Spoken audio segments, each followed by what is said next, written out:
नमस्कार मित्रों, welcome to GS परिवार। मैं शिवम सुमन जीएस परिवार में आप सभी विद्यार्थियों का तहे दिल से स्वागत करता हूं। जो विद्यार्थी नए वो चैनल को सब्सक्राइब करें तथा बेल आइकन को क्लिक करें। बेल आइकन को क्लिक करने से आपको नए वीडियो की नोटिफिकेशन तुरंत प्राप्त होगी।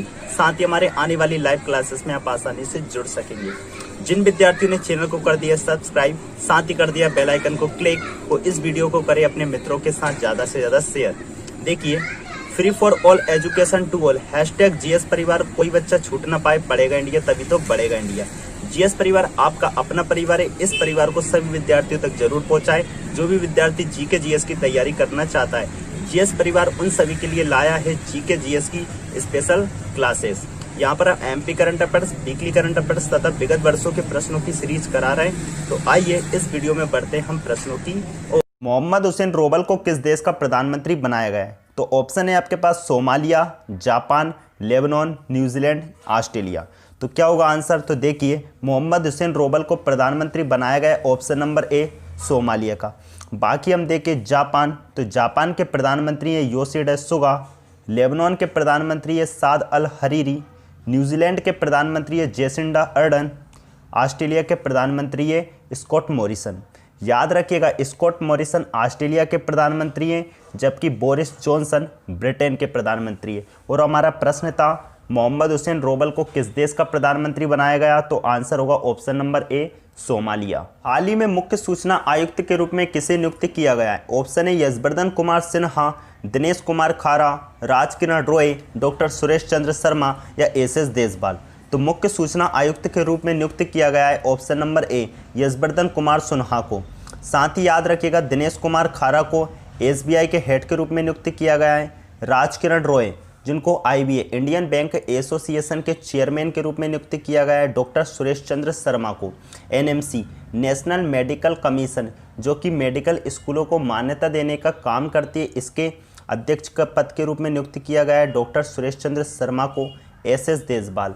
देखिए, आईटीबीपी के वर्तमान महानिदेशक एसएस देशपाल को एनएसजी का अतिरिक्त प्रभार दिया गया है। आईटीबीपी के वर्तमान महानिदेशक एसएस देशपाल को एनएसजी नेशनल सिक्योरिटी गार्ड का अतिरिक्त प्रभार दिया गया एसएस देशपाल को। साथ ही याद रखिएगा, NSD national school of drama के अध्यक्ष कौन है? परेश रावल। में किस राजनेता का निधन हुआ है? ऑप्शन है डॉक्टर गोविंद स्वरूप, एसपी बाला सुब्रमण्यम, ली कुनही, शोभा नायडू या जसवंत सिंह। तो इस प्रश्न का आंसर होगा ऑप्शन नंबर ई जसवंत सिंह। जसवंत सिंह एक राजनेता थे जिनका हाल ही में निधन हो गया है। बाकी याद रखिएगा, डॉक्टर गोविंद स्वरूप जो कि एक रेडियो खगोल शास्त्र थे, एसपी बाला सुब्रमण्यम जो कि संगीतकार एवं गायक थे, ली कुनही जो कि सैमसंग ग्रुप के चेयरपर्सन थे, शोभा नायडू जो कि एक नृत्यांगना थी। इनका भी हाल ही में निधन हुआ है। बाकी यदि पूछा जाता है कि जसवंत सिंह जिनका हाल ही में निधन हो गया है वे किस क्षेत्र से संबंधित थे, तो आंसर क्या होगा? ऑप्शन आपके राजनेता। टोनी पुरस्कार किस क्षेत्र में दिया जाता है? ऑप्शन है फिल्म के क्षेत्र में, टेलीविजन के क्षेत्र में, संगीत के क्षेत्र में, पत्रकारिता के क्षेत्र में या नाटक के क्षेत्र में। तो टोनी पुरस्कार दिया जाता है ऑप्शन नंबर ई नाटक के क्षेत्र में। बाकी याद रखिएगा, फिल्म के क्षेत्र में दिया जाने वाला सबसे बड़ा पुरस्कार होता है ऑस्कर पुरस्कार। टेलीविज़न के क्षेत्र में दिया जाने वाला पुरस्कार माना जाता है एमी पुरस्कार। संगीत का पुरस्कार होता है ग्रैमी पुरस्कार और पत्रकारिता के क्षेत्र में दिया जाने वाला पुरस्कार है पुलित्जर पुरस्कार। यदि आपसे पूछा जाता है टोनी पुरस्कार, तो आंसर क्या होगा? ऑप्शन नंबर ई नाटक के क्षेत्र में ये पुरस्कार दिया जाता है। नाओमी ओसाका ने हाल ही में कौन सा खिताब जीता है? ऑप्शन है Australian open, French open, Wimbledon open या यूएस ओपन। तो देखिए, नाओमी ओसाका ने हाल ही में यूएस ओपन 2020 का खिताब जीता है। यूएस ओपन 2020 हार्ड कोर्ट पर खेला गया था। इसमें महिला एकल का खिताब जापान की नाओमी ओसाका ने जीता है, जबकि पुरुष एकल का खिताब ऑस्ट्रिया के डोमिनिक थियम ने जीता है।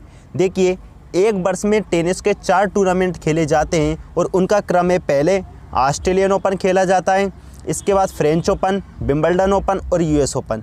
तो एक वर्ष में खेले जाने वाले 4 टेनिस के टूर्नामेंट इसी क्रम में खेले जाते हैं, जिन्हें आप याद रखिएगा, ऑस्ट्रेलियन, फ्रेंच, विंबलडन और यूएस ओपन।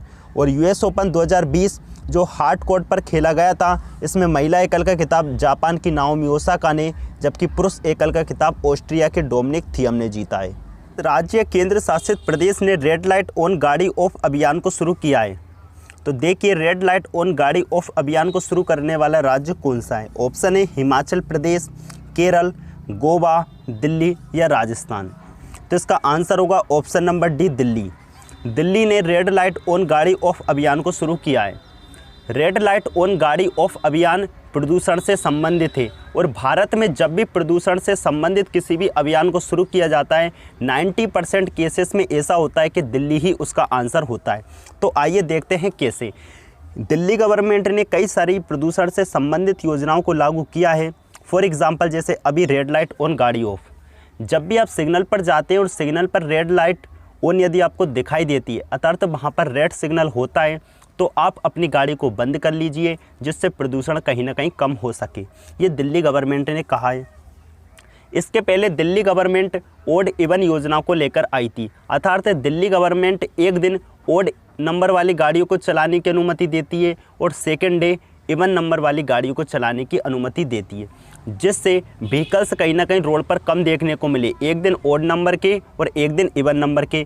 ये योजना भी दिल्ली गवर्नमेंट ने प्रदूषण को कम करने के लिए लागू की थी। इसके बाद दिल्ली से ही लगा हुआ क्षेत्र है पंजाब और हरियाणा। पंजाब और हरियाणा में पराली जलाने के बाद अत्यधिक मात्रा में धुआं उठता है। वही धुआं दिल्ली में प्रवेश करता है और इस धुएं से दिल्ली में प्रदूषण के खतरे अधिक से अधिक देखने को मिलते हैं। इसी प्रदूषण को कम करने के लिए दिल्ली गवर्नमेंट ने युद्ध प्रदूषण के विरुद्ध अभियान की घोषणा की थी। साथ ही दिल्ली गवर्नमेंट अभी एक योजना लेकर के आई थी महिलाओं के लिए। महिलाओं के लिए सेफ सिटी प्रोजेक्ट भी दिल्ली गवर्नमेंट ने ही शुरू किया है। दिल्ली भारत की राजधानी है, दिल्ली की राजधानी है दिल्ली। मुख्यमंत्री है अरविंद केजरीवाल, आम आदमी पार्टी से जो कि बिलोंग करते, और यहाँ के उपराज्यपाल है अनिल बैजल। अब देखते हैं बाकी ऑप्शन को। हिमाचल प्रदेश, हिमाचल प्रदेश में हाल ही में अटल टनल का शुभारंभ किया गया है माननीय प्रधानमंत्री श्री नरेंद्र मोदी जी के द्वारा। एक और जम्मू कश्मीर में सुरंग है जोजिला सुरंग। जोजिला सुरंग जो कि NH1 नेशनल हाईवे 1 पर बनाई जा रही है, उसका उद्घाटन नितिन गडकरी ने किया है, जबकि अटल सुरंग जो कि हिमाचल प्रदेश में, इसका उद्घाटन प्रधानमंत्री नरेंद्र मोदी ने किया है। हिमाचल प्रदेश में भारत में पहली बार हींग की खेती की शुरुआत की गई है। केरल की यदि हम बात करें तो किन्फ्रा मेगा फूड पार्क केरल में बनने जा रहा है। साथ ही दुनिया का सबसे बड़ा हाथी केंद्र, देखिएगा दुनिया का सबसे बड़ा हाथियों की देखभाल के लिए केंद्र बनाया जा रहा है। कहाँ पर? केरल में। इसके बाद यदि हम गोवा को देखते हैं तो गोवा में कॉफ़ी विद CM कार्यक्रम को शुरू किया गया है हाल ही में। साथ ही गोवा में जल शक्ति मंत्रालय जो वर्तमान में गजेंद्र सिंह शेखावत के पास है के अनुसार गोवा को दर्जा दिया गया है हर घर जल राज्य का, अर्थात गोवा के प्रत्येक घर में जल पहुंच चुका है, इसलिए गोवा को हर घर जल राज्य का दर्जा दे दिया गया है जल शक्ति मंत्रालय गजेंद्र सिंह शेखावत के द्वारा। अब बात करते हैं राजस्थान की, तो राजस्थान की राजधानी जयपुर में हाल ही में पत्रिका गेट का उद्घाटन किया गया है और साथ ही राजस्थान कानून बनाकर मास्क को अनिवार्य करने वाला भारत का पहला राज्य बना है। देखिए कोरोना के समय मास्क को भी अनिवार्य कर दिया है सभी राज्यों ने, लेकिन कानून बनाकर अनिवार्य करने वाला पहला राज्य बना है राजस्थान। इस प्रकार से भारत में कोरोना महामारी देखने को मिल रही है। इस समय मास्क को अनिवार्य करना प्रत्येक राज्य का ये अनिवार्य कर्तव्य है। प्रत्येक राज्य अपने राज्य में मास्क को अनिवार्य दृढ़ रूप से कराएं, सख्ती से कराएं, क्योंकि जान है तो जहान है। उसी तर्ज पर कानून बनाकर मास्क को अनिवार्य किया है राजस्थान गवर्नमेंट ने। और साथ में रेड लाइट ऑन गाड़ी ऑफ जो कि हमारा प्रश्न था, इसका आंसर क्या होगा? Option number D, Delhi government. Sea plane सेवा को किस राज्य ने शुरू किया है? ऑप्शन है गुजरात, असम, उत्तराखंड, आंध्र प्रदेश या महाराष्ट्र। तो सी प्लेन सेवा को शुरू करने वाला राज्य बना है ऑप्शन नंबर ए, गुजरात। गुजरात में सी प्लेन सेवा को शुरू किया गया है। साथ ही शिवराजपुर बीच जो गुजरात में है, इसको ब्लू फ्लैग का दर्जा दिया गया हाल ही में। एवं प्रधानमंत्री नरेंद्र मोदी ने एशिया का सबसे लंबा गिरनार रोपवे का उद्घाटन भी गुजरात में ही किया है। किसान सर्वोदय योजना की शुरुआत भी हाल ही में गुजरात से ही हुई है। किसान सर्वोदय योजना का संबंध बिजली आपूर्ति से है और इसकी शुरुआत की गई है गुजरात से ही। Assam multi modal logistic park का उद्घाटन भी असम में ही किया गया है। साथ ही प्राणी संरक्षण के लिए राष्ट्रीय संरक्षण नीति को केंद्र सरकार ने लागू किया है। देखिए राष्ट्रीय संरक्षण नीति में एक सींग वाले गैंडे का संरक्षण किया जाएगा। और ख़ास बात क्या है, पूरी दुनिया में सबसे ज़्यादा गेंडे की संख्या देखने को मिलती है भारत में, और भारत में सबसे ज़्यादा एक सींग वाला गेंडा देखने को मिलता है असम में। और असम के 2 नेशनल पार्क हैं, काजीरंगा और मानस। काजीरंगा और मानस ऐसे नेशनल पार्क हैं यहाँ पर एक सींग वाला गेंडा सर्वाधिक संख्या में देखने को मिलता है। तो असम के ही 2 नेशनल पार्क काजीरंगा एवं मानस, यहाँ पर एक सींग वाला गेंडा बहुतायत संख्या में देखने को मिलता है। अब बात करते हैं हम उत्तराखंड की। तो उत्तराखंड में मुख्यमंत्री सौर स्वरोजगार योजना को लागू किया गया। साथ ही संस्कृत को आम बोलचाल की भाषा बनाने के लिए संस्कृत ग्राम बनाने का निर्णय उत्तराखंड गवर्नमेंट ने लिया है। साथ ही प्लास्टिक लाओ मास्क ले जाओ पहल की शुरुआत भी उत्तराखंड गवर्नमेंट ने ही की है। अब देखते हैं हम आंध्र प्रदेश को। तो देखिए, आंध्र प्रदेश भारत का पहला राज्य बना है जिसने अपनी 3 राजधानियां बनाई हैं। आंध्र प्रदेश की 3 राजधानियां हैं, अमरावती, कुर्नूल एवं विशाखापट्टनम। भारत का पहला राज्य जिसकी राजधानियाँ 3 हैं। अभी तक हमको 2 राजधानियाँ देखने को मिलती थी, ऐसे भारत के कई राज्य यहाँ पर शीतकालीन एवं ग्रीष्मकालीन राजधानी देखने को मिलती है, लेकिन भारत का पहला राज्य बना है आंध्र प्रदेश जिसने अपनी 3 राजधानियाँ बनाई हैं। देखिए, आंध्र प्रदेश में ही जगन्ना विद्या कानुका योजना को लागू किया गया एवं किसानों के लिए उर्वरकों की होम डिलीवरी की शुरुआत भी आंध्र प्रदेश ने ही की है। एवं आंध्र प्रदेश के ही अभिनेता थे जयप्रकाश रेड्डी, जिनका हाल ही में हुआ है निधन। महाराष्ट्र गवर्नमेंट ने लागू किया है मेरा परिवार मेरी जिम्मेदारी, अर्थात माय फैमिली माय रिस्पॉन्सिबिलिटी योजना का शुरुआत भी किसने किया है? महाराष्ट्र गवर्नमेंट ने। कि प्रश्न था हमारा, सी प्लेन सेवा की शुरुआत किसने की है? तो आंसर होगा ऑप्शन नंबर 1 गुजरात। गुजरात की राजधानी है गांधीनगर, मुख्यमंत्री है विजय रूपाणी एवं राज्यपाल है आचार्य देवव्रत। T20 क्रिकेट में 1000 छक्के लगाने का रिकॉर्ड किस खिलाड़ी ने अपने नाम किया है? ऑप्शन है आपके पास Ian Bell, Shane Watson, Chris Gayle, KL Rahul, Rohit Sharma. देखिए, T20 क्रिकेट में 1000 छक्के लगाने का रिकॉर्ड बनाया है option number C Chris Gayle ने। क्रिस गेल जिस प्रकार की आतिशी पारी खेलते हैं, ऑप्शन से लगता भी है क्रिस गेल ही ये रिकॉर्ड अपने नाम कर सकते हैं। Chris Gayle West Indies cricketer हैं। ये वनडे क्रिकेट टेस्ट क्रिकेट से तो संन्यास ले चुके हैं, किंतु इन्होंने IPL T20 क्रिकेट खेला है और इसी में इन्होंने ये रिकॉर्ड अपने नाम किया है। तो क्रिस गेल ने 1000 छक्के लगाने का रिकॉर्ड हासिल किया है IPL में। साथ ही याद रखिएगा, Ian Bell, Shane Watson, KL Rahul एवं रोहित शर्मा, इनसे भी आपके हाल ही में कई सारे प्रश्न बने जिनको IM कवर करते हैं। देखिए, इयान बेल इंग्लैंड के क्रिकेटर हैं जिन्होंने हाल ही में संन्यास की घोषणा की है, तो ये भी आपका एक प्रश्न बन सकता है। शेन वॉटसन एक ऑस्ट्रेलियन क्रिकेटर है, इन्होंने भी अपने संन्यास की घोषणा कर दी है, तो ये भी आपका प्रश्न अति महत्वपूर्ण बनने वाला है। बाकी क्रिस गेल का हमने आपको बता दिया है, वेस्ट इंडीज़ क्रिकेटर हैं, संन्यास की घोषणा कर चुके हैं और IPL मैच खेलते हुए इन्होंने 1000 छक्के लगाकर अपना रिकॉर्ड बनाया है। देखिए, इन्होंने अपने T20 क्रिकेट में अब तक के T20 क्रिकेट में 1000 छक्के लगाने का रिकॉर्ड बना लिया है क्रिस गेल ने। केएल राहुल की यदि हम बात करें तो भारतीय इंडियन क्रिकेट टीम की तरफ से खेलते हैं केएल राहुल, कर्नाटक से बिलोंग करते हैं और कर्नाटक गवर्नमेंट ने इनको एकलव्य पुरस्कार देने की घोषणा की है। रोहित शर्मा भी इंडियन क्रिकेट टीम की तरफ से खेलते हैं और रोहित शर्मा को हाल ही में राजीव गांधी खेल रत्न पुरस्कार, भारत का सबसे बड़ा खेल रत्न पुरस्कार माना जाता है राजीव गांधी खेल रत्न पुरस्कार, जो इस वर्ष रोहित शर्मा को दिया गया है। रोहित शर्मा मुंबई इंडियंस टीम के कैप्टन हैं और मुंबई इंडियंस ने IPL के 13वें संस्करण में जीत हासिल की है, जिसकी कैप्टनशिप कौन कर रहे थे? रोहित शर्मा। देखिए, IPL का पहला संस्करण राजस्थान रॉयल्स ने जीता था, जबकि 2020 में होने वाला 13वां संस्करण किसने जीता है? मुंबई इंडियंस ने। 13वां संस्करण कोरोना वायरस के कारण भारत में नहीं हो सका और ये हुआ है UAE संयुक्त अरब अमीरात दुबई में। बाकी ये सभी प्रश्न आपके लिए अति महत्वपूर्ण बनने वाले Ian Bell, Shane Watson, Chris Gayle, KL Rahul एवं रोहित शर्मा। और T20 क्रिकेट में 1000 छक्के लगाने का रिकॉर्ड बनाया है किसने? क्रिस गेल ने। ए बुकेट ऑफ फ्लावर पुस्तक के रचयिता कौन है? ऑप्शन है रोमिला थापर, अरुंधति रॉय, क्लाउड अर्पी, विकास खन्ना, कृष्ण सक्सेना। इस प्रश्न का आंसर होगा ऑप्शन नंबर ई, कृष्ण सक्सेना को ए बुकेट ऑफ फ्लावर पुस्तक के रचयिता हैं। देखिए, रोमिला थापर ने भी हाल ही में एक पुस्तक लिखी है जिसका नाम है voice of dissent. Arundhati Roy ने पुस्तक लिखी है जिसका नाम है Azadi, freedom, fascism and fiction. Claude Arpi ने पुस्तक लिखी है जिसका नाम है the end of an era. Vikas Khanna ने एक पुस्तक लिखी है जिसका नाम है किचन ऑफ ग्रेटिट्यूड। इन व्यक्तियों ने भी हाल ही में पुस्तक लिखी है जिनके नाम आप याद रखिएगा। और यदि पूछा जाता है कृष्ण सक्सेना, तब आंसर होगा a bouquet of an flower. Aarogya Setu app का ब्रांड एम्बेसडर किसे बनाया गया है? Option A Sachin Tendulkar, Brett Lee, Aamir Khan, Suniel Shetty, Ajay Devgn. तो देखिए इस प्रश्न का आंसर होगा option number E, Ajay Devgn. Aarogya Setu का ब्रांड एम्बेसडर विमल पान मसाला, दाने दाने में है केसर का दम के ब्रांड एम्बेसडर अजय देवगन को ही बनाया गया है। साथ ही याद रखिएगा सचिन तेंदुलकर को online gaming platform Paytm first games का ब्रांड एम्बेसडर बनाया गया।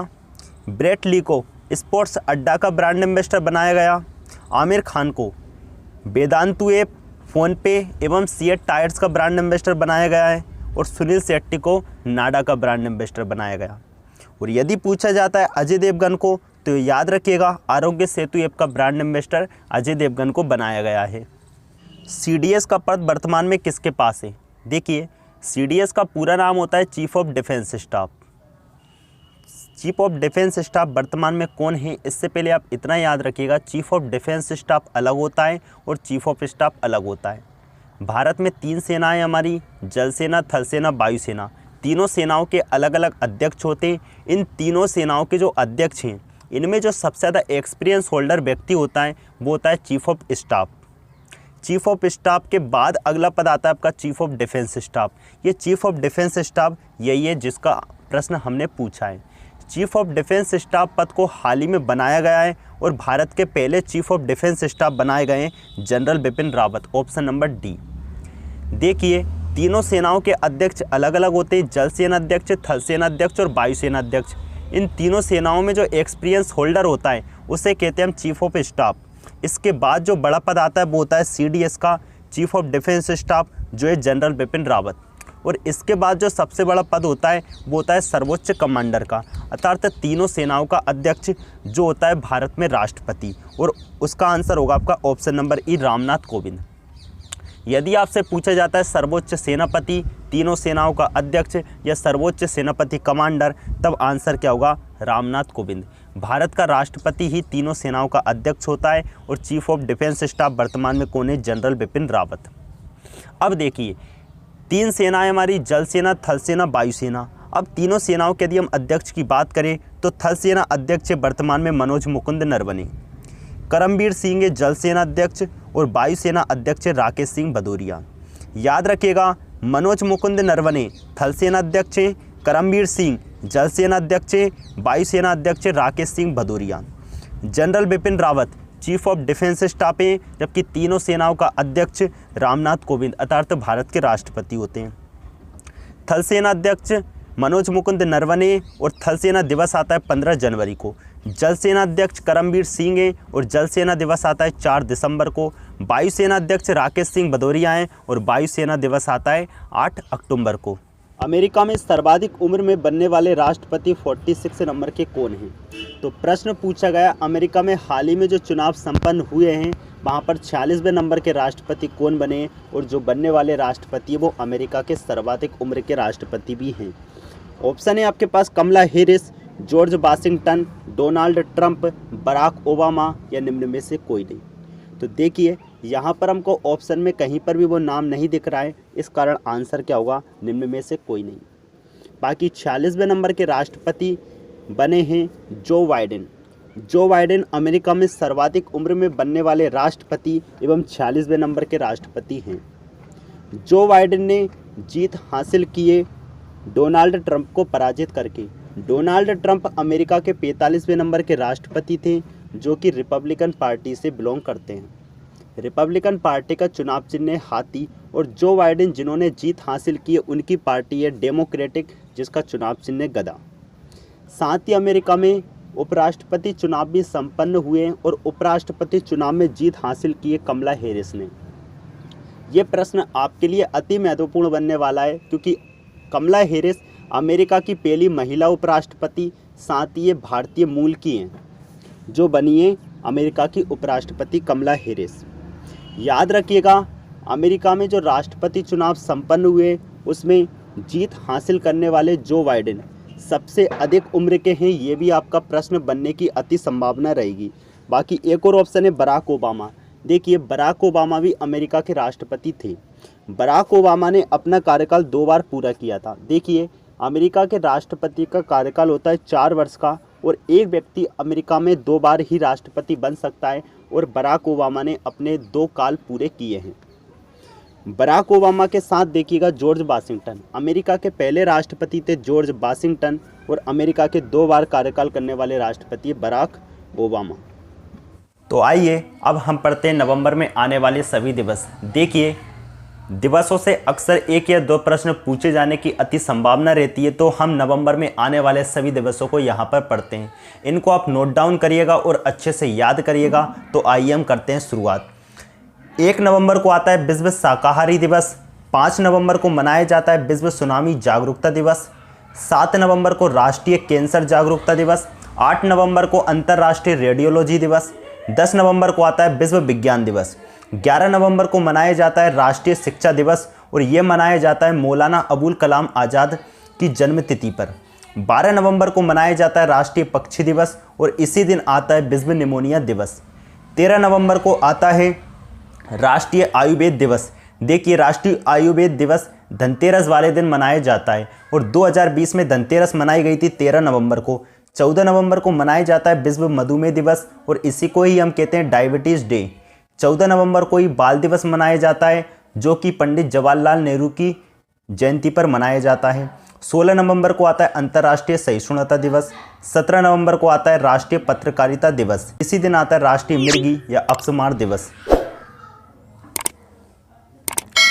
19 नवंबर को विश्व शौचालय दिवस मनाया जाता है। साथ ही मनाया जाता है अंतर्राष्ट्रीय पुरुष दिवस। 20 नवंबर को अंतर्राष्ट्रीय बाल अधिकार दिवस। 21 नवंबर को मनाया जाता है विश्व दूरदर्शन या टेलीविज़न दिवस। साथ ही मनाया जाता है विश्व मत्स्य दिवस। 22 नवंबर को मनाया जाता है झलकारी बाई जयंती। 25 नवंबर को अंतर्राष्ट्रीय महिला हिंसा उन्मूलन दिवस। 26 नवंबर को मनाया जाता है संविधान दिवस, राष्ट्रीय विधि या कानून दिवस, और साथ ही मनाया जाता है विश्व पर्यावरण संरक्षण दिवस। और इसी दिन आता है राष्ट्रीय दुग्ध दिवस, और राष्ट्रीय दुग्ध दिवस का सबसे बड़ा श्रेय जाता है वर्गीस कुरियन को। इन्हीं की जयंती पर राष्ट्रीय दुग्ध दिवस मनाया जाता है, क्योंकि दुग्ध क्रांति के जनक डॉक्टर वर्गीस कुरियन को ही कहा जाता है। देखिए, श्वेत क्रांति या दुग्ध क्रांति, जिससे भारत में बड़े स्तर पर दुग्ध उत्पादन में काफ़ी ज़्यादा वृद्धि हुई थी, इसका पूरा श्रेय जाता है डॉक्टर वर्गीस कुरियन को। यदि ये वीडियो आपको पसंद आई हो तो लाइक करें, शेयर करें तथा हमारे चैनल को सब्सक्राइब करें। Free for all education to all #GS परिवार। कोई बच्चा छूट ना पाए, पढ़ेगा इंडिया तभी तो बढ़ेगा इंडिया। तो सभी विद्यार्थियों तक इस चैनल को जरूर पहुंचाएं। GS परिवार आपका अपना परिवार है। जरूर सभी विद्यार्थियों से कहें, शेयर करें, सब्सक्राइब करें। ठीक है विद्यार्थियों, मिलते हैं हम अगले वीडियो में।